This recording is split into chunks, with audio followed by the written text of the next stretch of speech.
રાજસીભાઈ ઓડેદરા મેર છે। હું પોરબંદર સાઈડ કુતિયાણા તાલુકાના કોટડા ગામેથી આવું છું।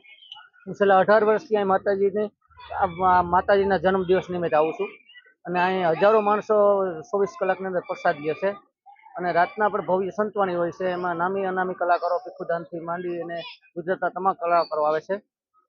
આ જગ્યાનું મહત્વ અહીં માતાજીને કોઈ એક દોરા ધાગા કરતા નથી, કોઈ તાંત્રિક વિદ્યા એવું કંઈ નહીં। માતાજીને શ્રદ્ધા અને પીઠળમાં ઉપર ભાવ માતાજી લક્ષ્મી માને વર્ષોથી આવે। માતાજી 13 વર્ષના હતા તેથી અહીં ભક્તિ કરે છે। પીઠળમાંની વાત કરીએ તો કેવી તમારે આસ્થા? પીઠળમાં તો અસંખ્ય પરસા, એનો કોઈ ના જેને ખોડિયું ન બંધાતું હોય, એને ઘરે જેને દીકરા ન હોય અથવા માતાજીનું કોઈ ઓલું હોય, એવા અસંખ્ય પરસા છે માતાજીના।